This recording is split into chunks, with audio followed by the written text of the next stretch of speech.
لبيك لبيك اللهم لبيك لبيك.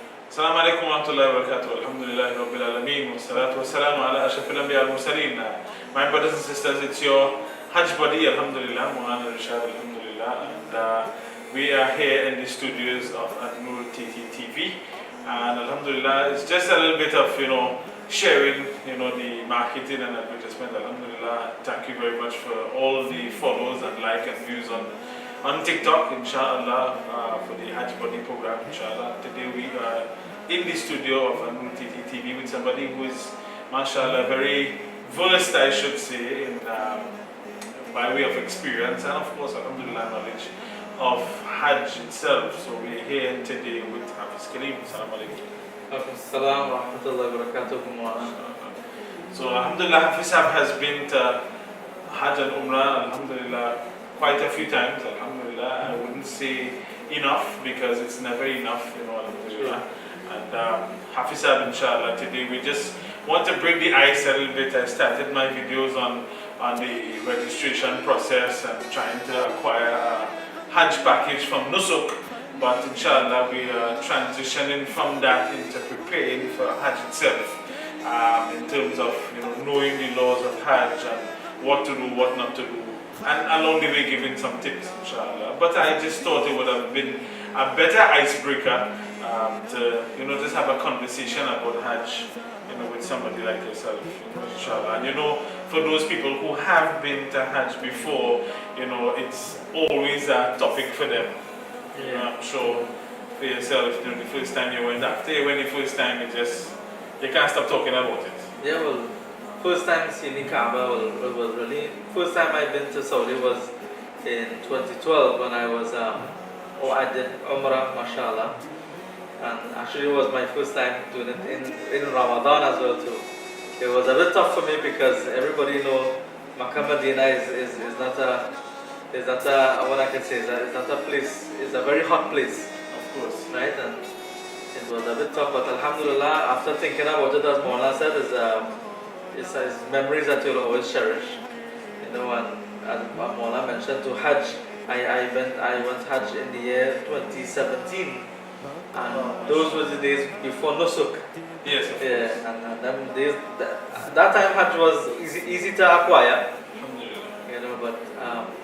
But it was really a experience. So Hajj. Going from 2012 and then going back in 2017. 2017, yeah. I mean, of course, that would have been your dua in 2012 to go back. Of course, yeah. Of course. Every year, mashallah, I was big dua to come back.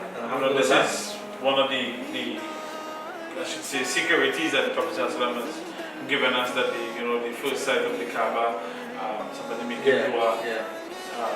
It's a well-known fact and established thing that the duas are answered in and around the Kaaba. But Hajj 2017, mashallah, as I said, was easier to acquire, mashallah. Yeah, they weren't on the Munazam system as yet. No. Sorry, out of that system. They had the leaders system with lights. So, going for Umrah first and then going for Hajj after, what was the expectation that you had between Umrah and Hajj? Actually being there for Umrah and then going back for Hajj. You see, it was the same excitement, or maybe it was just you had an idea more of what was going on, so it wasn't all that much excitement, or it was something totally different, so you just was in the same suspense and excitement? Well, alhamdulillah, mashallah, every time I go Hajj or Umrah, there's always a new different excitement, because you're going back to the Holy Lands, and being a Muslim and the understanding of how the importance of Makkah Medina. Every year that you go back, and I mean, Maulana could talk about this as well because he has been many times as well, and you always have a different excitement and a different, one. But I mean, alhamdulillah, this year I was able to acquire my package. And I'm looking forward to it as well, mashallah. I'm looking forward to it, and as I say, it's a different excitement, even though I know what I'm going to face. But alhamdulillah, the excitement is there, and I'm always eager to go back to Makkah Medina. The name that I go by is Hajj Buddy, and it's because of the fact, for me, that people you make that trip with, that pilgrimage with, you kind of share a special bond with these people. Yeah. How was that for you? Yeah, well, alhamdulillah, mashallah, every person who I have went with Makkah, Medina, whether for Umrah or Hajj, we have that special bond, mashallah.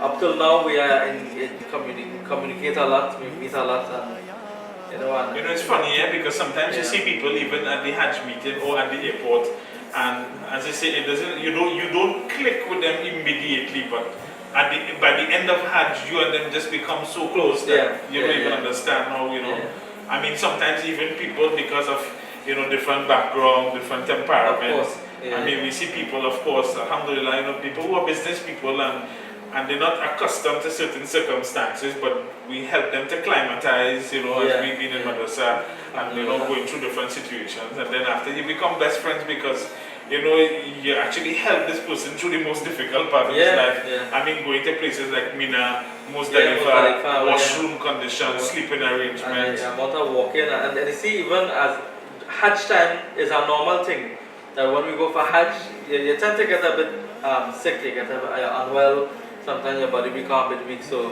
one of the things that would have led to that brotherhood is that everybody stuck up for each other, alhamdulillah. Everyone assisted someone where they can assist, mashallah. And I think that is very important. I mean, everybody, inshallah, should have that hope of, finding your Hajj buddy, finding the person that you could, climatize to, you could attach yourself to, because, there's a person who you'll be helping out and would be helping you out, of course. Of course, yeah. I mean, it was strange enough, sometimes even in unfortunate circumstances, people become the best friends. I mean, sometimes they don't understand each other, and as we say in a local language, they have a fallout. They had a little face-off. I mean, no fight, but, just had a little face-off between each other, and then after, they become, good friends.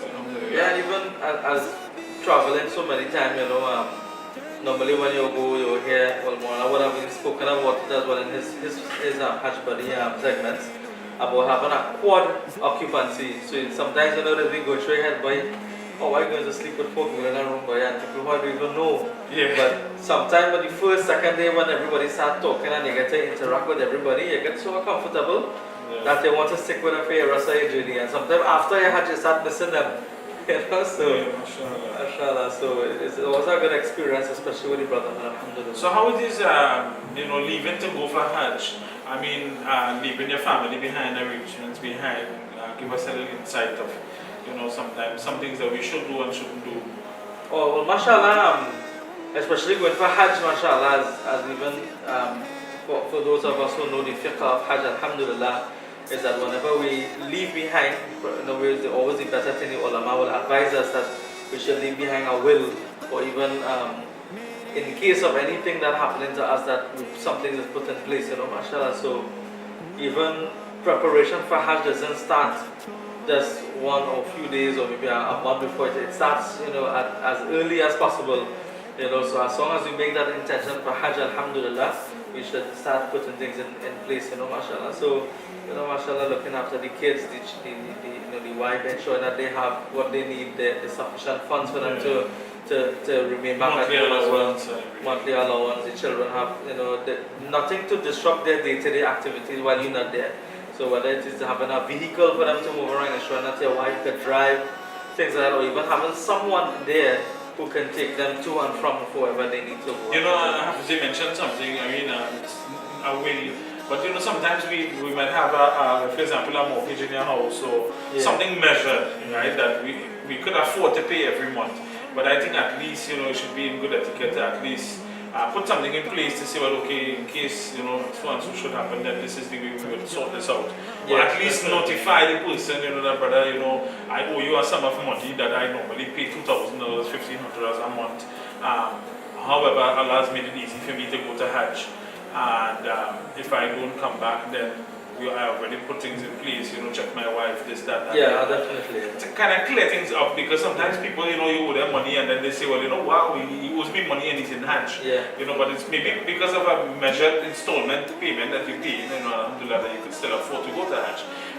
However, you should make it clear with them, because if the person was to, demand the full amount right away, then the better thing is to pay off your debts. Pay off, that kind of thing. Another thing too is I'm sure your parents would have been to Hajj and Umrah before. Oh yes, Before you went. Yeah. And I know for many of our brothers and sisters, might be the first time that somebody in their families are going. And one of the most important things, I always tell people, the biggest equipment that somebody can equip themselves with on a journey like Hajj is dua. Yes. So not just for yourself, but at least to say, oh Allah, please take Maulana Rishad Hafiz Kaleem again. That's enough dua. Yeah. But alhamdulillah, to remember the people from your family. Thank Allah for the guidance that He has extended to you, and your family through taking you, and ask Allah to continue that, guidance that other people behind you will continue to come. So alhamdulillah. And the other thing is, another thing is traveling that distance. What we have to understand, especially when Maulana mentioned traveling, is that you have to understand traveling is, yes, we will be getting on a flight and we will be sitting. Some of us might be thinking, well, yeah, I will be sitting and enjoying this flight for 14, 15 hours, whatever the case is. But sometimes that is not the case, so you all need to be prepared for this. Sitting on health concerns. Especially circulation, yeah, you need to, while it's on the compression, it's a long flight, so you need to be up and down. Everybody will know the different route. Example, traveling from here to London will be about 9 hours. Yeah, because there's definitely a transit point for it will be a transit point. So nothing is wrong while the aircraft is cruising across. You can get off places and you can take a few steps, mashallah, up and down. Just to have your blood flowing, alhamdulillah, mashallah. Also, remember when we're traveling and we'll be transiting, we'll be going into different countries, we'll be entering into a different land that we were not accustomed to. They will not be accustomed to our culture, and you will not be accustomed to their culture. So sometimes, what I tend to see sometimes is that when people travel, and especially they go to Saudi, they tend to talk, in a Trini accent more than, and people be like, what? What was happening, And I was telling Maulana, I was giving them a joke whilst I was studying in South Africa, when we used to speak in our Trini accent, the South Africans, they used to think we're speaking Chinese, so it's even though we're talking English, they don't understand us, so trying to speak slowly, let them, don't get too, as I say, in an uncontrollable behavior, you want to raise your voice. No, then it becomes more difficult, especially when you go through immigration. You're going to ask you questions and you're going to have to give them an answer. And so traveling for you this wasn't a first time long haul? No, alhamdulillah, I've been through that already, and it's quite easy and very simple. You just need to be straightforward. Everything, have all the documents prepared and ready. And one advice I always give travelers as well is always carry a photocopy or a picture of your passport. It's very important, right? Especially when going for Hajj or in places that have a lot of crowd. If you do lose a passport, then you should have a copy of it. So I always do that, right? And I alhamdulillah, I've never had the opportunity to actually see how important it was. Only until I received a call from my sister. She told me that if I could help her out, her husband is in Umrah and he lost his passport. Wow. He was from Trinidad, of course, but I think alhamdulillah they got it sorted out. But it's really a frightening thing to be. It is, that way from home and that's why it's important to have that. And also, when we're traveling and we enter into the kingdom, inshallah, always have your international, what do you call it, your immunization card. They're going to ask, especially Hajj time, and they're going to ask to see your shots. So do not go unprepared. Yes, of course. If you don't have it, they might give you it over there, or worst case scenario, they would not allow you to enter. So please have your shots and everything readily handled and ready to give to the immigration officer, whoever is asking over there. Sure. Well, obviously this has been quite a bit for everybody to digest, but alhamdulillah, it's an exciting topic and we can keep on talking and going on and on. But inshallah, we'll continue inshallah in another segment, inshallah. Remember, this is your Hajj Buddy on An-Noor TTTV, inshallah, and the videos will be posted via my TikTok, inshallah. But please, for other programming on An-Noor TTTV, please, feel free to subscribe, follow on YouTube, Facebook.